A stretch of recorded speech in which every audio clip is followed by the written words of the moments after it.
अच्छा एक बात और है, नारद जी ने कहा कि महाराज कोई पापी व्यक्ति भागवत से मुक्त हो जाए कोई बात नहीं, क्या जिसने जीवन भर पाप किया है ऐसा पापी भागवत से मुक्त होगा? बोले हाँ।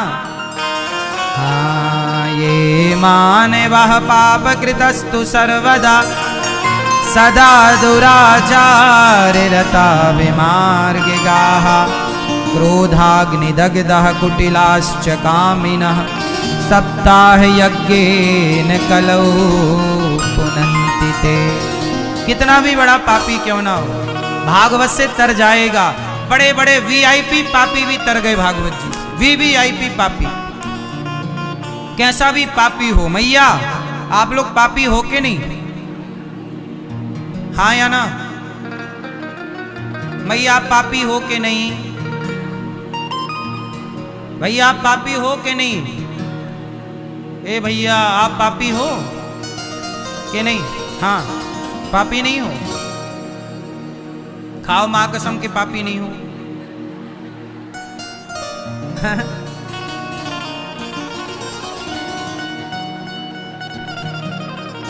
इस संसार में ऐसा कौन होगा जो पाप ना किया हो? अरे हम करोड़ों जन्म के पापी हैं, वो तो बड़ी कृपा है भगवान की, श्रीमन नारायण की, भगवान श्री सीता रामचंद्र जी की, श्री राधा रानी की, कि उन्होंने हम जैसे पापियों को स्वीकार कर लिया और धाम का वास दे दिया।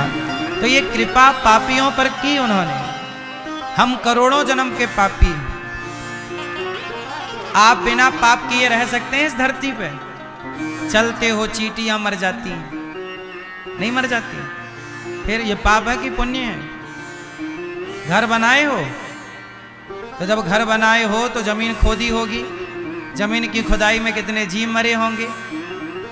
बिना पाप के आप घर नहीं बना सकते?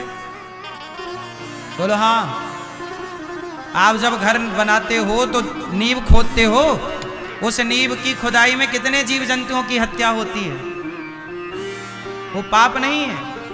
जाने अनजाने में बहुत सारे पाप हम लोग करते हैं। सबसे बड़ा पाप क्या है? सबसे बड़ा पाप क्या है? क्या सबसे बड़ा पाप है मैया? झूठ बोलना पाप है, नदी किनारे सांप है। सबसे बड़ा पाप क्या? मैया आप झूठ बोलती हो कि नहीं? बोलो हाँ। नहीं बोलती हो? सास इतनी अच्छी और कहती हो अच्छी नहीं है, अच्छी नहीं है, इससे बड़ा झूठ क्या होगा? आपकी सास अच्छी है कि नहीं? हाँ अच्छी है, अच्छी ही है, बेमन से बोल रही है मैया।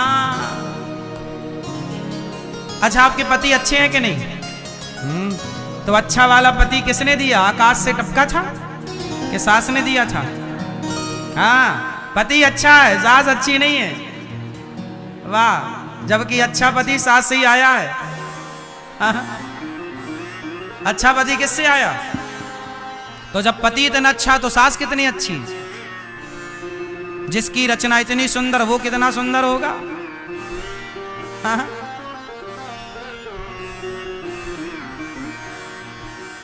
ए मैया सास को फोन लगा दी?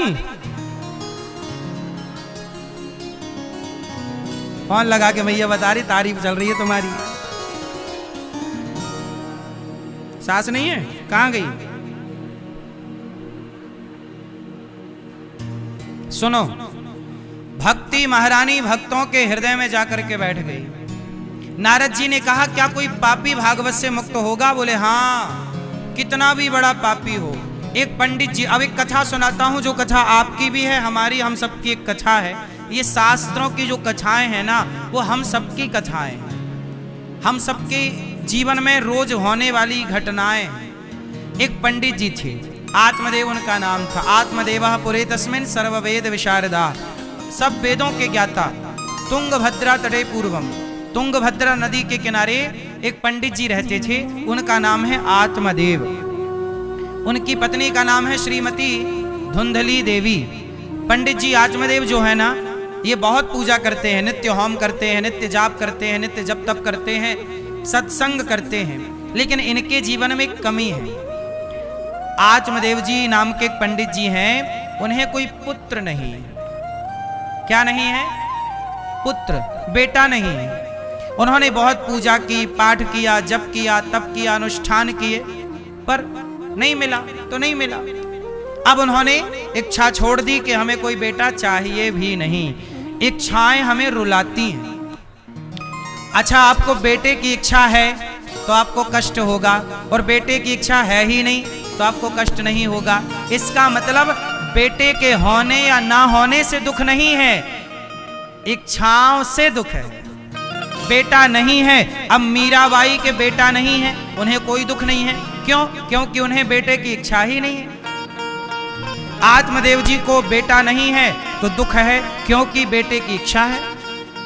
इसका मतलब मैया, दुख कौन देता है?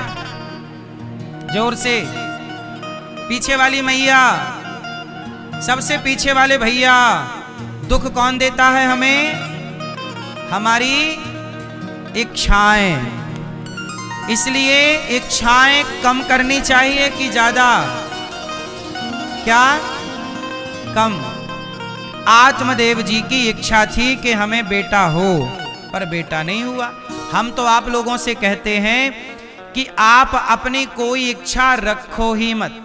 सच बताओ, आपके द्वारा रखी गई इच्छा, सोची गई इच्छा पूरी होती है क्या? अरे होता वही है जो भगवान को मंजूर होता है। जब ईश्वर का चाहा होना है तो हम चाहें ही क्यों, हम भगवान के पीछे पीछे चलते रहें। अच्छा, एक बात बताओ, छोटा सा बछड़ा है, वो गैया के पीछे पीछे चलता है कि नहीं? बोलो हाँ। छोटा बच्चा है, माँ के पीछे पीछे चलता है कि नहीं? वो माँ से ये नहीं पूछता कि कहाँ जाओगी, वो तो जहां माँ जाएगी पीछे पीछे चलेगा। बस भगवान के पीछे पीछे चलो।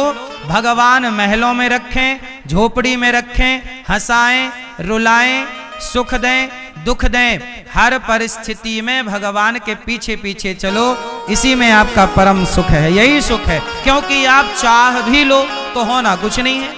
कैकई माँ ने चाह लिया कि मेरा बेटा राजा बने, क्या कैकई का चाहा हुआ? मैया क्या बोलती तू?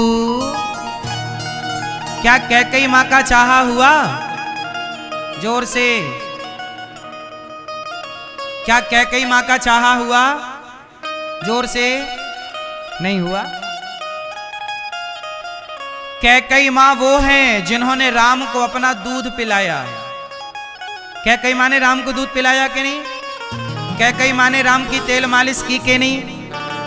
राम की, कैकई माँ की गोद में राम जी पले हैं। कैकई माँ का दूध पिया है राम जी ने। कैकई माँ के साथ राम जी सोए हैं। जैसे छोटा बच्चा आपके संग सोता है, ऐसे कैकई माँ के संग राम जी सो जाते थे। बड़ा लाड़, बड़ा प्यार। जरा सोचो कि जिन राम को दूध पिलाई माँ कैकई, उन कैकई की इच्छा पूरी नहीं हुई। हुई? कैकई माँ की इच्छा है कि मेरा बेटा भरत क्या बनेगा? राजा। कैकई माँ की इच्छा पूरी हुई? छोड़ो, क्या दशरथ जी की इच्छा पूरी हुई? मेरा राम राजा बनेगा। क्या राम जी, दशरथ जी के जीते जी दशरथ जी की इच्छा पूरी हुई? ना तो कैकई माँ की इच्छा पूरी हुई, ना तो दशरथ जी की इच्छा। जब राम के माता पिता की इच्छा पूरी नहीं हुई, क्यों? क्योंकि जो मंजूर है, जो ईश्वर का प्लान है वही ना होगा, आपका सोचा नहीं होगा। मन चाही नहीं होता है, प्रभु चाही तत्काल। हमारा आपका चाहा नहीं होता, भगवान का चाहा होता है। इसलिए कहता हूं कि मेरी और आपकी अपनी चाह को शून्य कर दीजिए, अपनी चाह को जीरो कर दीजिए और भगवान की चाह में अपनी चाह मिला दीजिए, तो नई राह प्राप्त हो जाएगी आपको। ईश्वर की चाह में अपनी चाह। मेरी अपनी कोई चाह नहीं है, मैं कहाँ जाऊंगा, मेरी कोई चाह नहीं, मेरी कोई इच्छा नहीं। जहां राम ले जाएंगे वहां। ऐसे साधु संत यही कहते हैं, प्रभु जी, हे साधु जी आज क्या खाओगे? अपने राम वही खा लेंगे जो राम जी खवाएंगे। कहाँ जाओगे साधु जी? अपने राम वहीं जाएंगे जहां राम जी ले जा, ये साधुओं की भाषा है। मुझे बचपन में अयोध्या जी में संतों के चरणों में रहने का मौका मिला। मैंने संतों की हर दिनचर्या को देखा है, करीब से देखा है, संतों के वार्ता को देखा है, संतों के आपसी वार्ता को सुना है। कहाँ जाओ, आज क्या खाओगे, जो राम जी खिलाए। मतलब उनकी अपनी कोई कामना नहीं है कि हम क्या खाएंगे, कहाँ जाएंगे। जहाँ राम जी ले जाएं, जहाँ राम जी सुलाएं, जहाँ राम जी रखें।